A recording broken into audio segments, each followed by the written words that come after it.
part of the Press Play Podcast Network.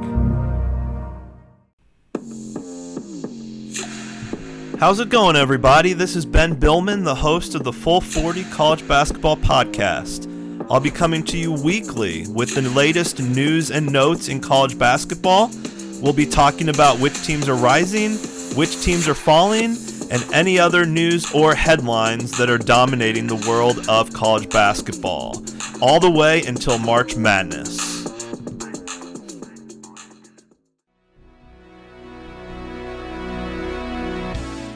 Iguodala to Curry, back to Iguodala, up for the layup. Oh, blocked by James. It's over.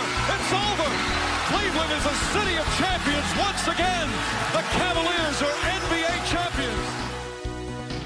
What's good, breakers? That sound means it's time for CAVS on the Break NBA podcast, part of the Press Play Podcast Network. I'm your host, Chase Smith, and with me, he's the NBA writer for HoopsWire.com. He's our CAVS Insider National NBA writer, Sam Amico. Sam, it's good to talk to you, buddy. How you been? I've been doing well. It's great to talk to you again, Chase. It's been a little bit. You've been doing well. The Cavs have been doing well. I just feel like maybe if we aren't friends, Sam, the Cavs might just win the finals. I don't know. We can arrange that. Wouldn't take much. All right. Also with us, he's sports at Fox 8, host of Sabol Brothers on the Baseline, right here in the Press Play Podcast Network. The one, the only John Sabol. John, fresh off interviewing Omar Vizquel. My dude, how was that conversation? Well, you got to go and listen to it. It's available now. It's available Baseline now, right here, wherever you listen to podcasts. Omar was great, phenomenal. Scott and I had a blast talking baseball and Cleveland and state of baseball now, what he's doing now, in a plethora of other topics. So he was great. Good guy. That is awesome. Any leads on next episode for Sabol Brothers? Let's give you guys a little plug here, man. Yes, we've got we got a former Cavalier coming up. Okay. It's been in talks with, and a former Indians player as well, and a former Browns player. We're trying to nail, a little trifecta right there of each team. I love it. Yeah. Trying to nail them down here. But yeah, no, if we can get all three of these guys, boy, it's going to be great. Well, that is exciting. I cannot wait. You guys always pull some awesome talent, man. I mean, looking at the roster there, it's a pretty impressive, incredible. Has there been a favorite, looking back episode so far? Because it's been going on for 3 years or so, right? Yeah, it's it's good. We're entering year 3 this summer. Mm-hmm. And so I don't know, from Sean Kemp was probably one of our favorite ones that we did. Yeah. Joe Thomas was great. Jim Tressel was nice. Archie Griffin, Jim Nance. That's my number one, I think. Yeah, Craig Elo, Mark Price. I'm trying to think of Ted Ginn Jr. we had on before the Ohio State Michigan game this past year. We had his dad on it at one point too. We had Campy Russell on a couple weeks ago talking Cavs, and then we had the Guardians assistant GM Matt Foreman on as well. Mm-hmm. I mean there's a long list of people. Impressive media members. Sam Amico, I don't know if you know him. I've been pushing my agent to get me on. He is coming on right before the trade deadline, so that will be in the works as well. But no, it's cool. Jays, there's a vast array of topics there. I think one of the coolest episodes we did that my brother organized was the failed Cleveland sports dome projects that we did almost a year ago. Interesting, yeah. But it's very interesting because the Browns are trying to get a new stadium or renovate their new ones. But we had a lot of older guys on there that were governors and stuff. That it was cool. Yeah, and then the whole documentary style, I guess you could say. Yeah, Richfield Coliseum stuff too. Yeah, the Richfield Coliseum floor, put you guys on the map. Mm-hmm. That was one of our first ones, and then I did a feature story for Fox 8 with that. You did. So I mean, Joe Thomas was he was one of our all-time favorite ones too. Yeah. Baker's agent. Baker, that's right. Yeah, Jack Mills was on there. Baker, I still talk to on a weekly basis. I'm sure he is happy to let you know how successful he's doing in Tampa. Yeah, and it's funny because Baker and I switched spots because I was living in Tampa before moving back to Cleveland, and he was there. So no, he was great. We had the Czar was on with us too, Mike Fratello. Yeah. Coach. So Tom all that Hamilton, to say, if you're not subscribing to Sabol Brothers on the Baseline, go check yourself in. Subscribe to Sabol Brothers on the Baseline. Just type in Sabol in the search bar and it'll come up. Yeah, do it. We appreciate everyone's listener viewership because there's a lot of fun little topics that you're not going to get anywhere else with former players. Love it, love it, love it. Well, hey, Hey, real quick. yeah, It just reminded me when you guys said Baker Mayfield, listen to this. I was in Panera today in Cuyahoga Falls, Ohio, I'm listening. and there's a guy in there with his hood up. And I walked by and I was like, man, that guy looks like Baker Mayfield. And then I went to the little coffee stand and he walked over past me. He was texting somebody, walked on the phone, and then texting somebody, walked right past me at the coffee bar. I looked, I'm like, man, that guy really looks like Baker Mayfield. Then I went and sat down, never thought of another thing of it. I started updating the website. And the woman, they yell out your name, said, I order for Baker. And he went up and got it and left. And I'm like, why would No Baker? And then I way. thought, wait a minute, they're playing in Detroit. I wouldn't put it past Baker to come hang out in Northeast Ohio.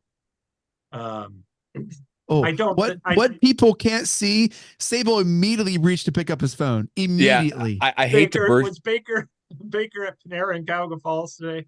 No, he was not. I hate to burst your bubble. Baker had sold his townhome back in the This is summer. hilarious. I think he lived on the west side, and it was not in Cleveland, so he has no ties to come back here anymore because my buddy who covers the Tampa Bay Lightning tweeted a picture of Baker. Oh my gosh. This is and recording, Emily. by the way. I just want you to know whatever you're saying is going to get in the pod. So before we go any further, Yeah. this is tea on the break right here. All right, here we go. Yeah, my buddy who covers the Tampa Bay Lightning, who he and I would cover the Lightning when my 9 years there, was he's at the game right now. Actually, here's the picture of them. Baker's at Tampa Bay. Yeah. I think it's all a ruse. I think Oh he's my gosh. out in Cuyahoga Falls. I mean, I guess in theory, Do you think Sam, Baker Mayfield really eats at Panera though? I doubt it. Well, the Baker that was a quarterback for the Browns probably did. well, there were other establishments that he frequented. Cookies. Okay. So for those of you Anyway. who don't know, before we record, this is what our conversations are like. Before and And after after. every CAVS Yeah. on the break episode, we're talking rumors, we're talking inside info, we're talking, hey, here's what I've heard, here's what someone texted me, here's what a barber's son who's done whatever is doing. This is what these conversations are like, and I'm so pumped that some part of that got onto the break. That's incredible. It's incredible stuff right there. Well, I should have just tweeted out Baker Mayfield's at Panera in Cuyahoga Falls. Who cares? Right or wrong, so what? He could maybe in theory he flew in and flew back. I don't know why he'd fly to Tampa to Can Very I good Panera. can I do Very one good more Panera. Baker thing? Panera's not that good anymore. I'm not That going to tell the one- story that as to why I'm blocked by a prominent Cleveland media member about Baker Mayfield. I'll save that for another time. But I Jeremy and I used to host Orange is Orange together, and I think it was the season after Baker's rookie year, when he came back and just looked a little out of shape. What year was that after his rookie year? 2019. Do you know who started why is Baker look a little? Do you know who was the first person to Jeremy. comment on that? What? Was it Jeremy? No, Chase. this guy. Really? Wow. this guy. I know it's hard to say who started it, but no one else was mentioning anything before we talked about it as Orange is Oranger, and then it got picked up and became a thing.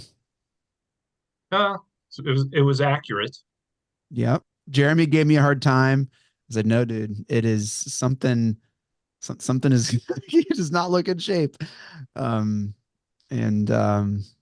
John's racking his brain. What you can't see is John cocked his head and is thinking we'll go back and do timestamps after the episode.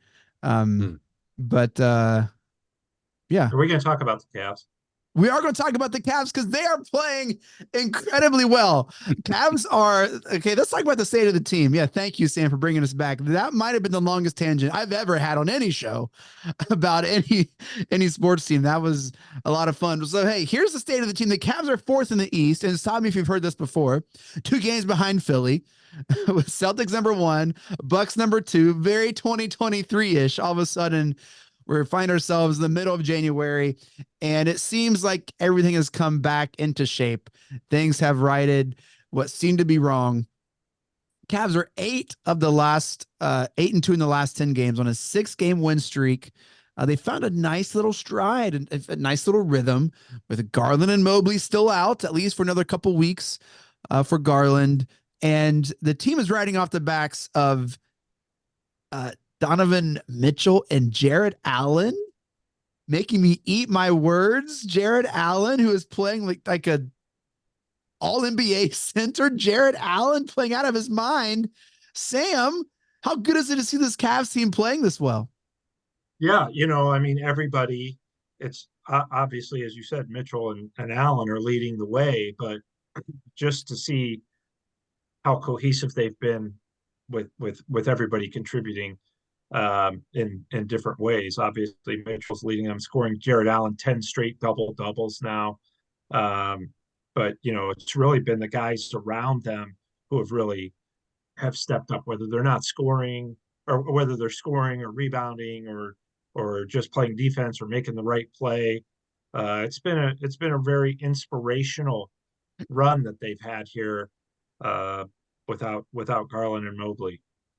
Well, what I find very interesting, guys, is that Jared Allen, who had been criticized by all three of us in the Knicks playoff series last spring, we needed to see a tougher Jared Allen. We needed one to have an edge. We needed one to be more dominant in every facet of his game. And so far, I mean, we've seen a little bit of a change in Jared Allen, and he's playing like an all-star, which is great to see. Great to see a little turnaround in him. And I can't help but wonder, Sam, that you're seeing him thrive without Evan Mobley on the floor. You're seeing that edge a little bit without having another, a big guy in there. It really stretches the floor for him a little bit more. Yeah, I mean that's a fair comment. He's been a lot better without Evan Mobley.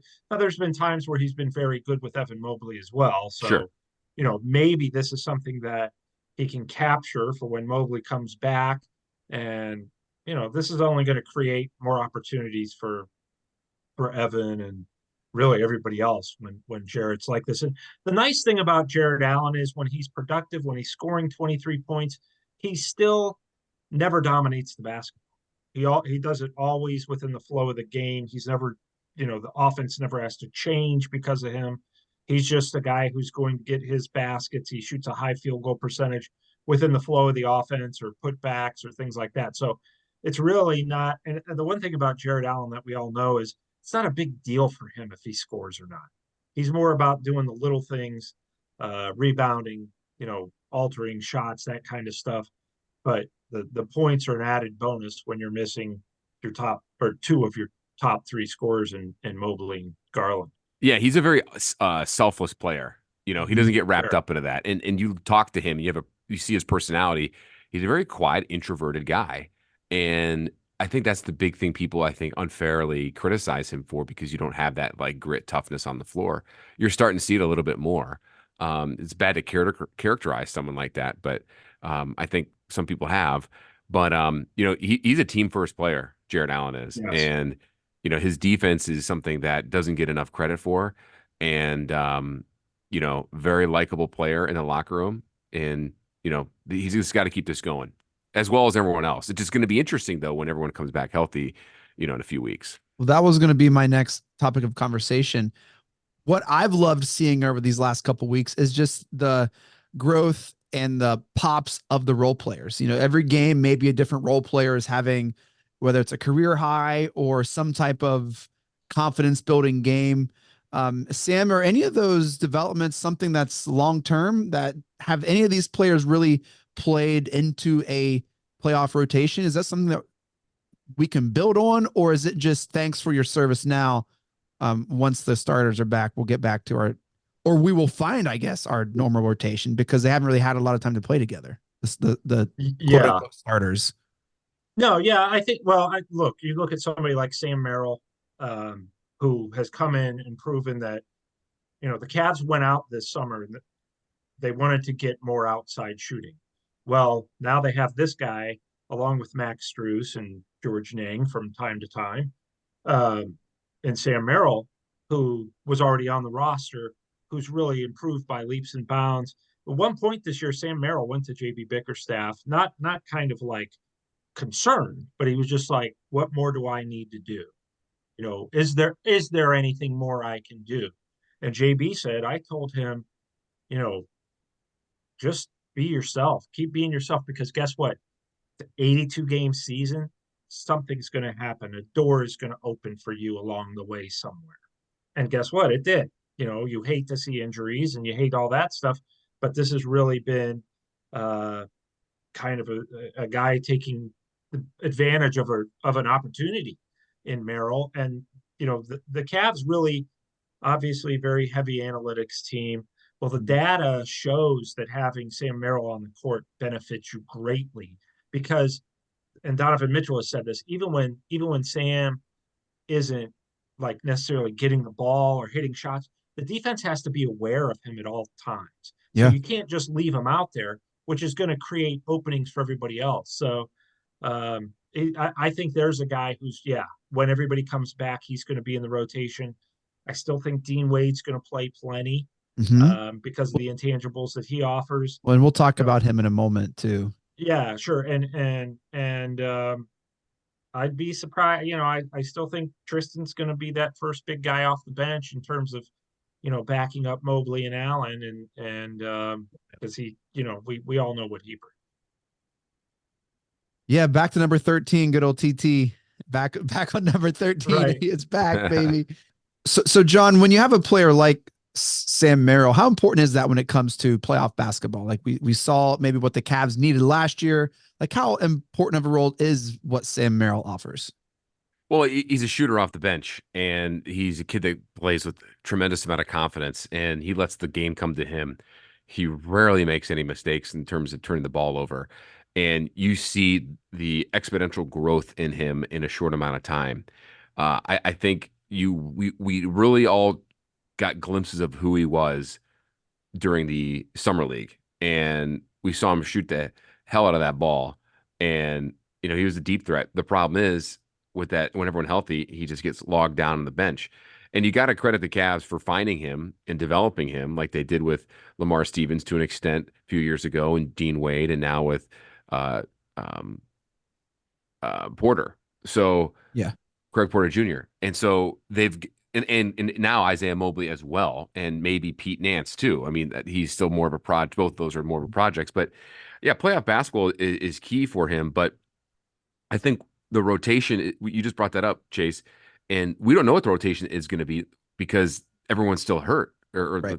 Mobley and Garland are still hurt. So we're still premature to talk about it as we record this here in January 18th. So I think once everyone gets back, I don't think you're going to see him hitting the floor much at all, unfortunately. I, I think he needs more time. I just don't know how you fit him in well, unless you limit the playing time and minutes of Garland a little bit, and of course Donovan too. John, I agree with you. And look, I love what Sam brings. I mean, we talked to we talked to him at the media day, which was super fun.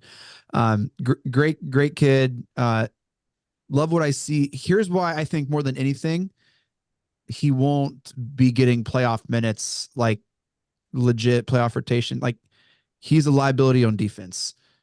Whether it's a size or he's weak, when he's in, the offense switches out on him. And it kind of, from my experience watching, really is a pretty glaring defensive like issue that other teams seek out. And so I think that's why they went out and got Max Strus, is to provide that spacing that Merrill offers. And I think they're going to roll with that in the playoffs. And that's just what I've seen, unless, Sam, you feel like there's something a little different there. No, I mean, the reality is, in the playoffs, you play probably 8 guys, maybe a ninth guy gets 5 minutes, 7 minutes, something like that. So, I mean, the reality is if everybody's healthy and you're playing 8 guys the majority of the time, then he's going to Sam Merrill, Craig Porter Jr., anybody else that's getting minutes now. If everybody's healthy, he's either going to be playing ahead of Levert or Okoro or Tristan or Dean Wade, and I don't foresee that happening a lot. Now, in situations, they could say, you know what, we need additional outside shooting. We're playing the Miami Heat in the first round. They play a lot of zone. So then you're going to Sam Merrill more often. But, the one thing I will say, and I say this all the time, because I've covered the NBA for 117 years. But it's really, there's so much that can happen in the rotation just between now and the playoffs. Maybe he steps up. Maybe he becomes a better defender in these next second half of the season, or at least a defender that you think you're more comfortable with. And then you go in 9 deep, 10 deep in the playoffs. So a lot of stuff can happen between now and then, and a lot of stuff will. A lot of stuff does. I mean, whoever thought that the Cavs without Darius Garland and Evan Mobley, forget that the Bucks didn't have Giannis Antetokounmpo, but whoever said, yeah, the Cavs are winning that game by 40 points. I mean, so much stuff that can happen that's unexpected, not just as for the team, but for the individuals.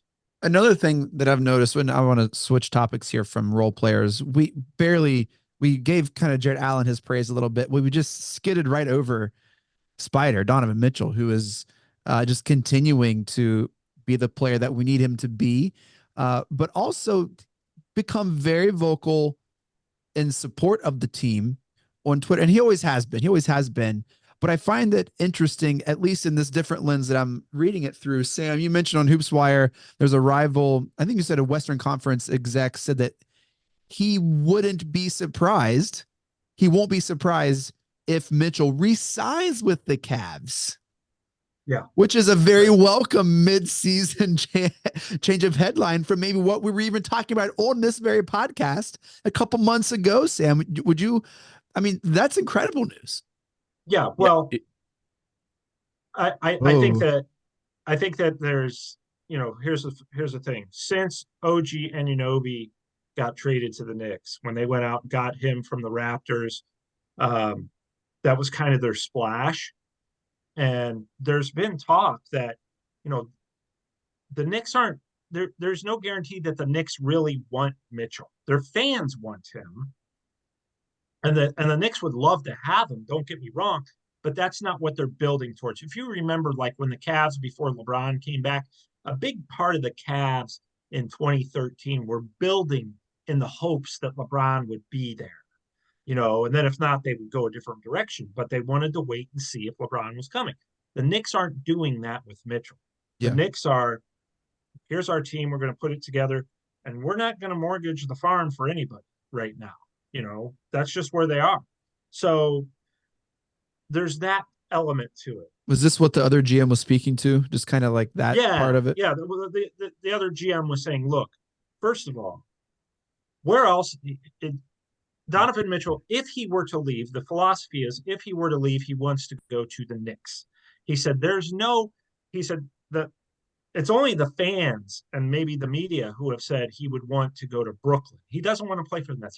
If he wanted to leave the Cavs, he would want to play for the Knicks. This is what this GM saying, period. That's the only person he would want to play for, or the only team that Mitchell would want to play for is the Knicks if he were to leave the Cavs. Well, it doesn't look like that's all going to come together for him. And this GM also said, listen, this guy went out and got Max Strus, recruited George Niang. He was recruiting other guys, other free agents, to try to get them to Cleveland. And he said, I don't think Donovan Mitchell is going to want to go take less money anywhere else but the Knicks. He said the Cavs are going to be able to pay him more than anybody. Yeah. And it's looking more and more like, he's going to, he said, the GM said it, and I agree at this point, it would make more sense for him to stay in Cleveland because, and here's what the GM said, a great line. He said, guess what? As far as I know, New York City and the New York Knicks aren't going anywhere. They're always going to be there.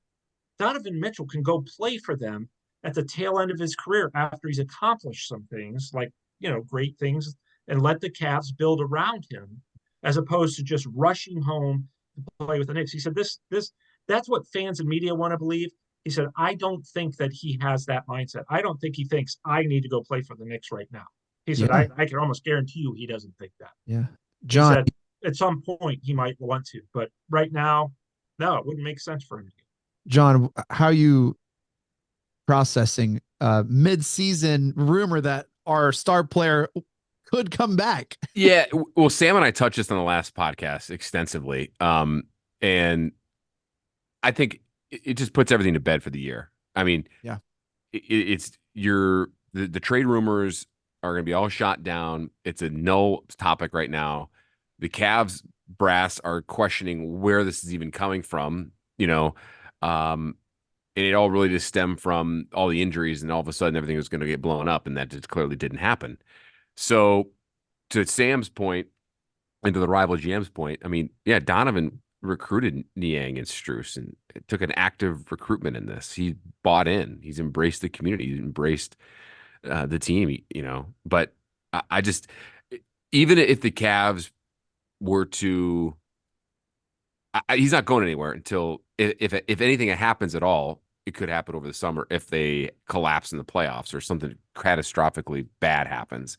It's just not, he's not getting dealt during the year. It's just, there's no way. The No, Cavs it's are not going to winning. happen during the season. There's No. just no way. So, yeah, I mean, I think the playoffs this year will be a telltale sign of what he wants to do. If he wants to re-sign long term, or if he wants to leave, or the Cavs then get that vibe and they can trade him. The thing is, they don't have to trade him now. They don't have to trade him over the summer. They could still trade him next year too. Although, if you do make that decision, it is better to deal him over the summer because that team gets a full year of him under your contract. Regardless of what happens, it's just a nice change of pace to see a mid-season rumor of, the all-NBA player on your team is very highly possibly going to re-sign with the team after rumors of them being gone and away. Welcome change of pace in Cleveland. And, it's, another element that I think, and correct me if I'm wrong, Sam, but what other place would he go that has as a good of a young core as we do? Like, there's not going to be like an upper coming point guard like Garland, or like a ceiling that we've talked about like Mobley. Like, Cleveland is a great basketball spot at this point, right? Absolutely. I mean, at some point, you've got to be able to overtake the Bucks, Celtics, and Sixers, in a playoff series. Now, there's no saying that they can't this year, because I mean, we saw what happened last year. The Bucks finished the best record in the NBA. Now, granted, they're a different team, but they finished with the best record in the NBA last year and lost the first round. So I don't think that there's any, there's no LeBron James led Cavs or the old Warriors that are guaranteed for the finals. So a lot can go right. You look 3 seasons ago now, the Atlanta Hawks went all the way to the Eastern Conference Finals. Nobody was expecting that. So I think that there's a lot to be said for continuity, and I think Mitchell appreciates that. But what you're saying, Chase, I mean, there are other young teams that have, Minnesota, Oklahoma City, but in Orlando, Magic. Those aren't the places that he wants to go. Who was the other one? I said Magic. I was with you. Oh, Magic. Yeah. Dude, we are vibing tonight, Sammy. I know. Demented minds think alike. So I do. I think that, this is the best place for him. I don't think Donovan Mitchell is a guy who wants to leave just to leave, or that he's unhappy. I think if the situation came up where it was perfect for him to go to the Knicks, and the Knicks really wanted him and were really after him, which they're not, but that's something else to consider in all this. The Knicks aren't like hot on his trail, So I've heard that of all the teams that called the Cavs, the Knicks weren't one of them. Yeah. Like, what do you want for him? So I don't think, is he not a Tom Thibodeau guy? I don't know. I will say this about Donovan Mitchell. It could be just a pure coincidence, but since these reports came out that he's not going anywhere this year, he's had his best 2-week stretch of the season. Well, that could be a coincidence, but and I know he's always been supportive on Twitter, but I feel like since that report as well, he's been more like actively like, hey, I just want you guys to know, like, this is where I'm at. And, he's always been supportive, but I just feel like maybe I've been more conscious of it and aware. Hey, I was going to do a segment called The Curious Case of Dean Wade. But I'd rather us just take a break and get to some fan questions, because I think, segue really well with our Mitchell conversation, and could lead into some other interesting conversations. So stick around, Cavs on the break. When we get back, taking fan questions that we got from all over the place, Facebook, Threads, Twitter, the like. Stick around. Sam Amico, John Sabol, Cavs on the break. We'll be right back. Hey, Breakers, Chase Smith here. I know you're a huge fan of the Cavs, and let's be honest, probably any professional team in Cleveland you're going to like. And there's no better way to show it by wearing your team colors to the office or around the house. Homage makes the most stylish Cleveland Cavs gear, and it's the most comfortable. And what better time to get yourself a gift than this holiday season? Head on over to the link in our show notes to see what Homage has to offer. They offer a wide range of official NFL, NBA, and MLB licenses, as well as official gear from Nickelodeon and the WB. Yes, that's right. They do more than sports. There's something for everyone over at homage.com. Personally, I have this awesome maroon Cavs hoodie with the gold Cavs lettering over the front, a Garland Mobley NBA Jam style t-shirt, and a super comfy Columbus Clippers t-shirt. I wear these items all the time, especially this new Cavs hoodie. It's warm, it's cozy, and I don't want to take it off. It's the best. It looks great. Check out the link in our show notes and get your Homage gear today. What's up, everyone? I'm Holly Wetzel. And I'm Tybus Powell. And we are your hosts of The Orange is Oranger, a Cleveland Browns podcast on the Press Play Podcast Network. We give you all the dog pound coverage that you'll need to get you through the regular season, hopeful postseason, and I'd say off-season, Tybus, but is there really ever an off-season for this team?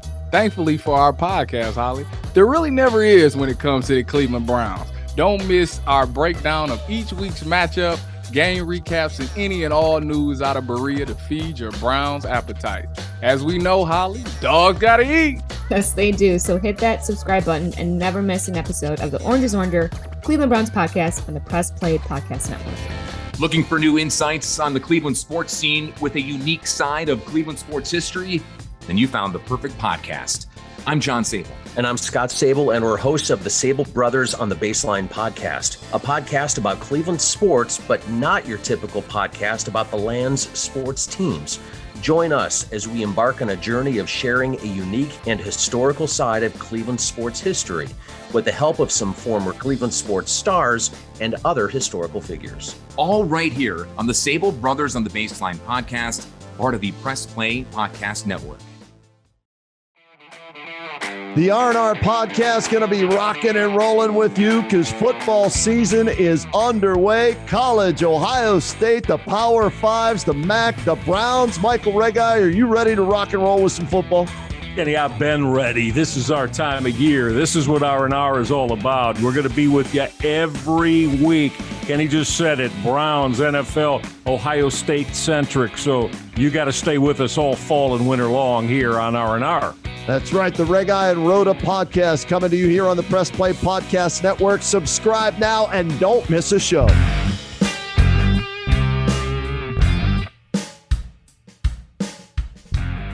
Hey, I'm Jason. And I'm Gary. And we love ball cards. And if you love ball cards too, good news. You just found your new favorite podcast. From breaks to grading. And from collecting to flipping, join us on the Ball Card Show. The sports podcast for the sports collector.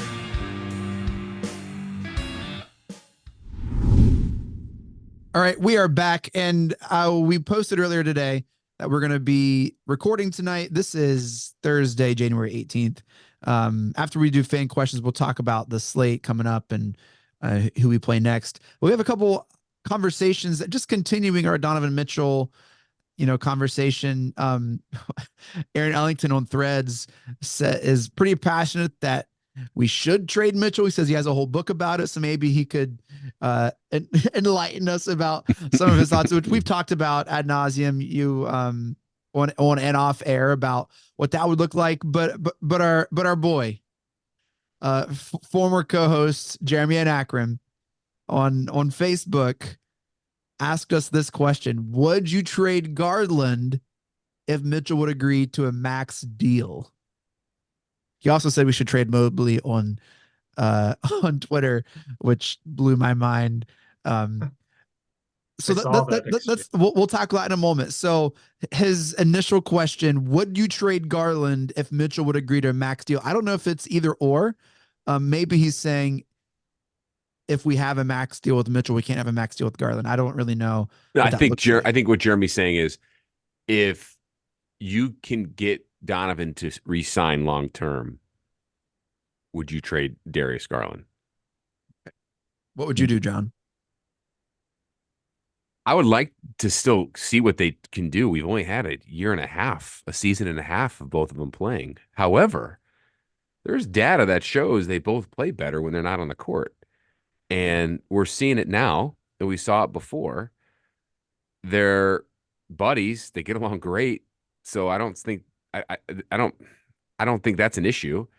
Do their style of play complement each other? I don't think it does. But in this fun game, I would do that, because what you would do, because this is just for a fun game, right? Well, the You're classic podcast host hypothetical. Classic. You're gonna get at least one first round draft pick out of Darius Garland, right? I mean, I would hope at least one. I would. I mean, under that scenario, if I'm getting 2 first round draft picks for Darius Garland, I would do it. they just got 3 for Siakam, right? Yeah. So you would get But you may get more than that at least. from DG. So in that aspect of things, yeah, I would do that. Sam, does that tickle your fancy a little bit? Sure. Yeah, I mean, I wouldn't rush to trade Darius Garland. I wouldn't say, you know what, we've got to get rid of this guy now that we've got Donovan Mitchell locked up. I think a lot of that obviously always depends, as John said, you've had a year and a half. What happens from here? Where does this team go in the playoffs? What does next season look like?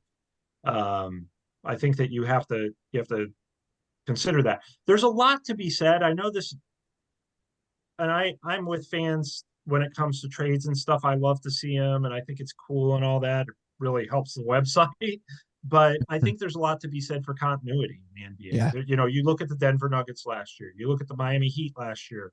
Yep. And you compare the Miami Heat this year. So the question is always right now, the fair question is, are they the type that are going to, is it a combination that's going to lead you to really great things on a consistent basis? I don't think we have that answer yet. I don't think that answer is no. I don't think it's yes, but yeah. I mean, based on a year and a half, yeah, Chase, I would explore that possibility. I think continuity among your top players, because I look at the Celtics, right? Sure. Their stability has been in Tatum and Brown, and they've turned the whole roster over multiple times. They're trying to build around those 2 players, but those 2 players have continued to take them to the Eastern Conference Finals for the past, or at least threaten that for the past 6, 7, 8 years, right?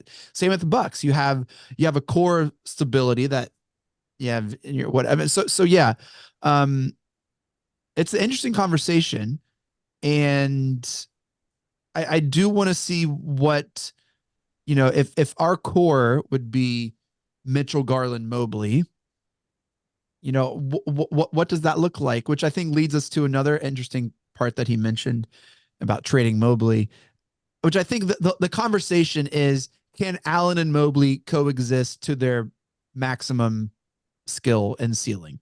Because I feel like because I've been saying we should trade Allen since last year, and all of his playing isn't quieting. I think he's just building his stock, and I still think he might, anyway, I don't want to get people in my DMs, but I think so. The question is, can they coexist in a like supreme way? Yeah, and we don't know the answer to that. So I wouldn't trade anybody till you find out. Allen and Mobley, I've heard that. I've heard that a lot. I heard it from Brian Windhorst from ESPN, Akron guy who I greatly respect, and I've heard him say, Mobley and Allen and Garland and Mitchell are very repetitive. You're getting similar. Now, I think Allen and Mobley, they're both big, they're both talented, but they both play, they obviously play completely different style. Allen's more of a guy who's, like I explained earlier, is more of a guy who doesn't need the basketball, doesn't care if he has the basketball, whereas Mobley is, while a team player, is going to be, he's a more run your skilled offense through him. Right. He's a more skilled player. So I think that you can survive with those 2. I think the bigger question is, Garland and Mitchell, wow. are they the answer long term? I'm shocked by that. In my brain, I see Mitchell and Garland coexisting before I see Allen and you know what? That's perfectly fair. I mean, yeah, for me, I agree. Yeah, I don't think you trade anybody. Yeah, I certainly wouldn't trade anybody right now that's a top one of your core four guys there. I would certainly not trade any of them. Sam and Chase, I think that's also predicated on the fact that we need to see Evan Mobley develop in what we all think he's going to be. And that's a a big that could step back and hit the occasional three, but hit that mid-range jumper. His offensive game outside of the rim and the perimeter needs to grow. I had a conversation with Campy Russell about this on my podcast with my brother, and talking about the unfair comparisons that Evan Mobley has had since coming into the league. People comparing him to Chris Bosh or Kevin Durant or Kevin Garnett. And Campy was quick to say, listen, like, no, the only people comparing him to those players weren't coaches or some scouts. They were media people. And it was me. Well, it wasn't just you. There was a lot of national. Right, but I'm in that group. But it was just Chase. And the fact that I'll say we, all of us, media, have put that, not necessarily those three players, to a comp on him so early, so young, but we expected so much so young that it will take time. And Campy's point is, listen, this kid is still so raw, and Campy's right about everything. What he said there was, he's still so raw. He may never get to that point. He may develop in some different way, but you got to let him have time and be that player, be a player. I rebuttal, and I just say, listen, I need this kid to start hitting some shots, hitting jumpers in order to develop his game. He needs to. The game has evolved.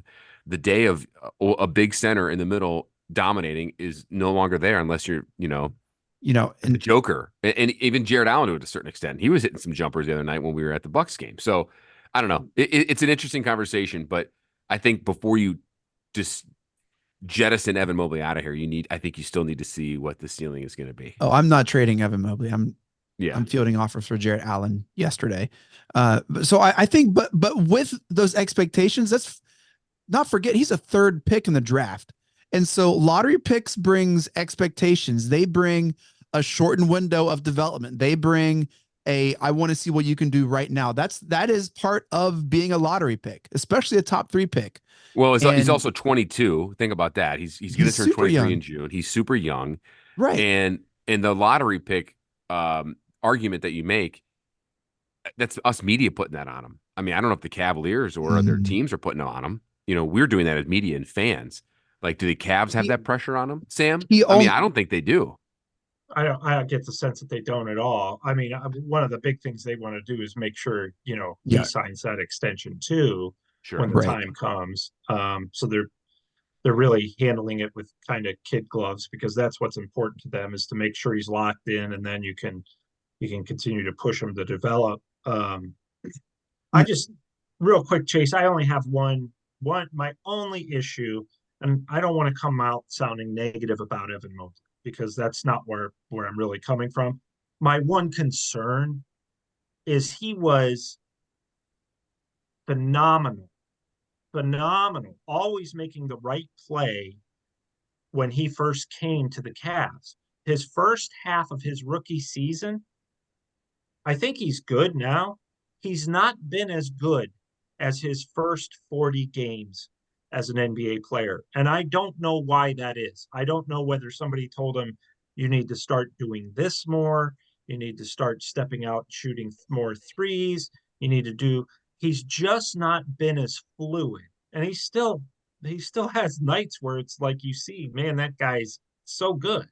And most nights you see he's pretty good. But when he first came in the league, those first 40 games, I'm like, I thought I saw, and it still could be this way, but those first 40 games, I was like, this is a franchise-changing legend. I don't see that right now. So to me, he's slightly regressed from those first 40 games of his rookie season and has never returned to that level. But we saw it, so that means he could get back. So, I mean, it's not a huge concern. It's just something that I find interesting, and that I'm like, why did he take a step back from those first 40 games? Not a huge step back, but a step back. It's funny, real quick, Chase, let me jump in here. It's funny you say that, Sam, because if you go back in our podcast from 2 years ago, I remember us three talking about that. You called it the rookie wall. Yeah. and that he's approaching this rookie wall, and the teams have adapted. Let's see what he can do and overcome it. I think it's safe to say, Sam, that he hasn't overcome it or has not been able to take that even little step since then. No. To He your still point of looks like a progress. guy disagree. stuck on the rookie wall. I disagree. He almost won Defensive Player of the Year last year. He was second in voting. That's not a rookie wall. Defensively, there's no doubt about it. Defensively, he's elite, but offensively, he has taken a step back from those first 30 games, for 40 games or whatever. He's not the passer that he was then. He's still a decent passer. He's not as confident in the low post. He's not always making the right play like he was back then. It's not that he's bad. I'm just saying he's not looking to me like a guy who's going to change the course of your franchise right now, whereas he did before. Well, Sam, I think you brought up a good point.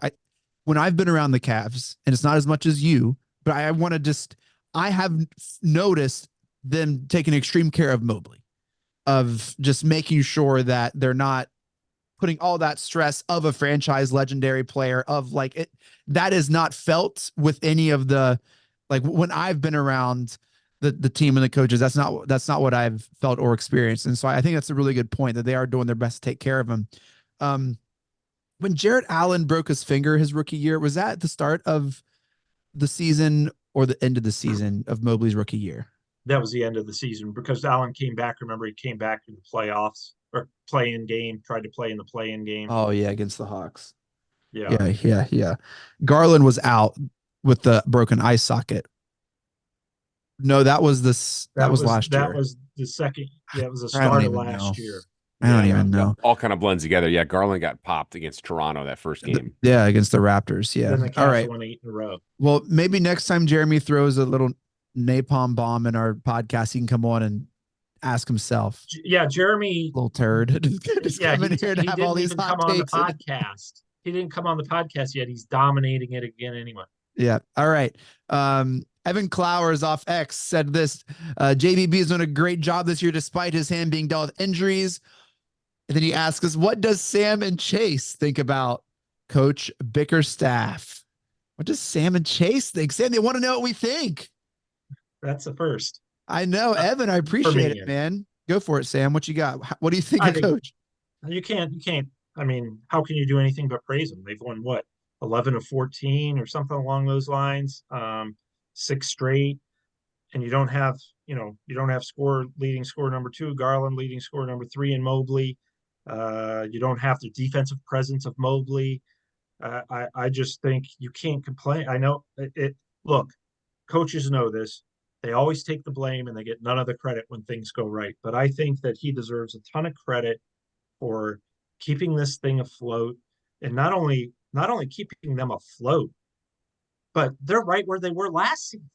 They're in 4th place in the Eastern Conference. They're one spot, and really without 2 of their main guys. And then you haven't had Mitchell on and off. You didn't have Jarrett Allen to start the year. You've missed Karis LeVert for some games. There was a stretch where you missed Isaac Okoro for a while. Sam Merrill catches fire, and then you lose him for 3 games or 2 games or whatever. So, I mean, there's just been such a rotation of bodies and injuries and all that stuff, and they've gotten through it. They've had some bad nights, but everybody in the NBA has had some bad nights. So I just think you've got to give credit where credit's due. Yep. And I know a lot of people fans and other media members who aren't in favor of JB or don't look at him real favorably, but I'm just a results-oriented guy, and he's delivering. The team is delivering despite these obstacles and setbacks and all that. They've been very good. And I think you've got to credit him a little bit. I agree. It's been fun to see him with the hand being dealt, leaning into developing these young players who saw success in summer. Like just today, they signed Pete Nance. What was it? 10-day contract. 10-day contract. Yeah. And I mean, I'm not sure like what the relationship with him and Kobe's like how much input Kobe has in lineups. I'm not sure that. But it's been fun to watch them develop and to cheer on, like, oh, Monty Bates is, he got a couple minutes tonight, or there's Craig Porter Jr., some of these names that, we've all like heard about and want to see play and develop. It's been fun to watch them, and some got meaningful minutes. Craig Porter Jr.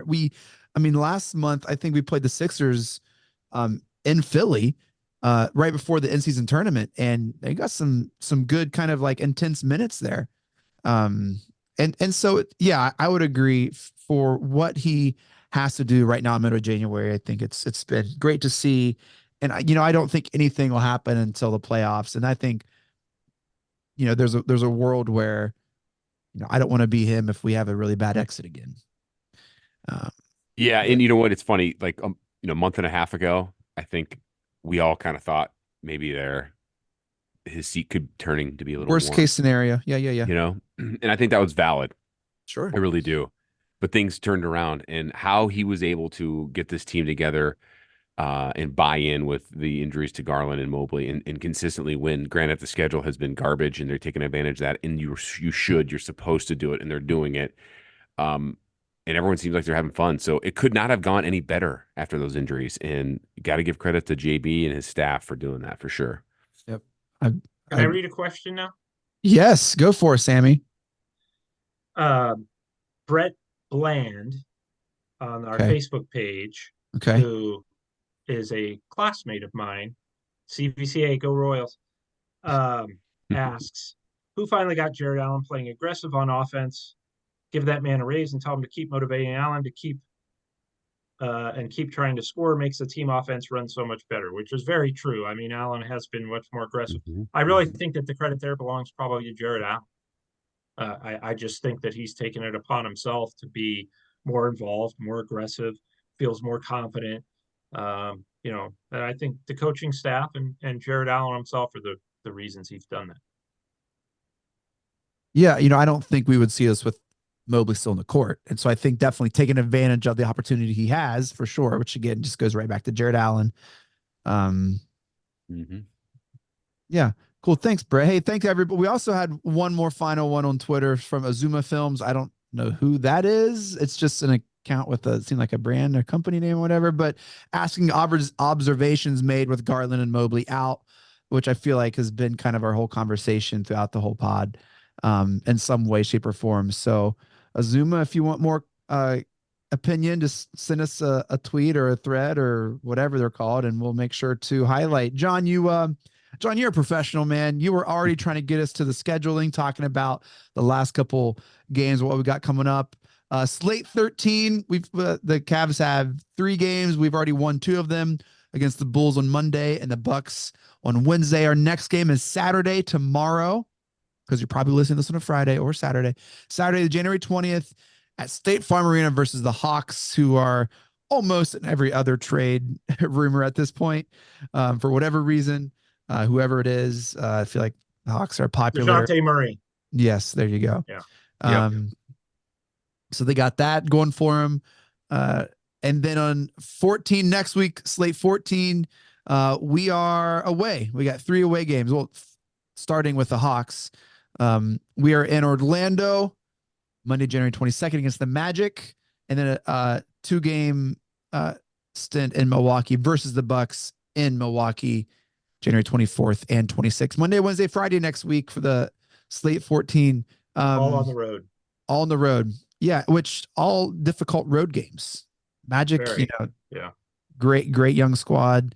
And then the 2 games against the Bucks. I'd like to see be out for revenge. The Bucks will be out for revenge. Oh yeah, they don't want to lose to 40 to anyone. Yeah, let's have Giannis play this time, please. I mean, that was that was beat him by 40. Yeah, that was not fun. Yeah. I mean, it was fun, but I need to see Giannis play in one of these games.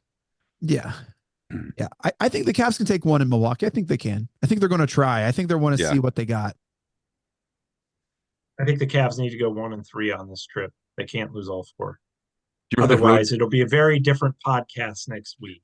We'll have to walk Chase off the ledge. No. Sam, that West Coast trip they had about a month or so ago, you and I said the best way that they could go if they went like 2-2 or whatever. Yeah. And would they go 2-2 or 1-3? I forget now. I can't remember. Something like that. And I don't have the schedule in front of me. I closed it. But anyways, we nailed that, whatever it was. But you need to have, I agree, you need to have that kind of record going through there for sure. Well, I don't think they'll lose to Atlanta. And I think they can take one in Milwaukee. Okay. Well, and I wouldn't be shocked if they beat Orlando. Hey guys, I'm all the way back on the Cavs, man. If you haven't noticed. Wow. Yeah. This is a lot different than November. Oh. I mean, they're going to hit a dip at some point here. Never. It's just the way the NBA season goes. But the good news is they come back home after this trip and they got a game against Detroit. So, they might as well just put another notch in the win column right now. Skip that game. I mean, now they're going to lose. Now they're going to lose because you said that. Anytime that Detroit beats somebody, the rare times Detroit beats somebody, the opponent always says, well, they're NBA players. I look at Detroit and I'm like, I'm not so sure they are. Oof. There's Cade Cunningham, okay? But, I mean, Bogan beyond that, Bonbatovic, too. Yeah, right? I mean, those guys are professionals, but, Sam. All right, no comment. Hey, well, that does it for this episode of Cavs on the Break NBA podcast. Thank you all so much for downloading and listening. Shouts to the Press Play Podcast Network for making this possible. Shouts to Sam and John for just doing an awesome job tonight. You guys were great. Make sure to follow us on Twitter at Cavs on the Break. We always follow back. Follow Sam on Twitter at Amico Hoops.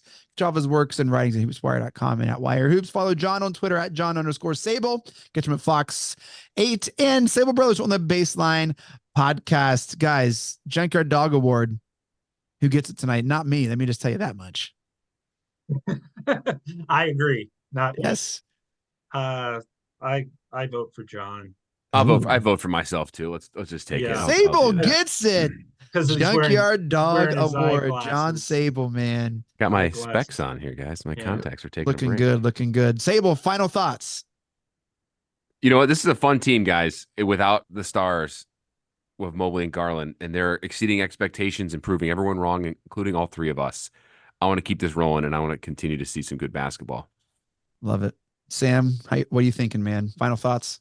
Yeah, same thing. I just think that this team really, given everything and all the injuries and all the constant turnover of the lineup, really has overachieved, really put out a team that, the fans can be proud of and that the organization can be proud of, in the way that they've not only won games, but just the way that they're always battling and never die, never say die type of deal. So I think that's very impressive. The other thing I want to add real quick is Scott Moskovitz asked a question on Facebook.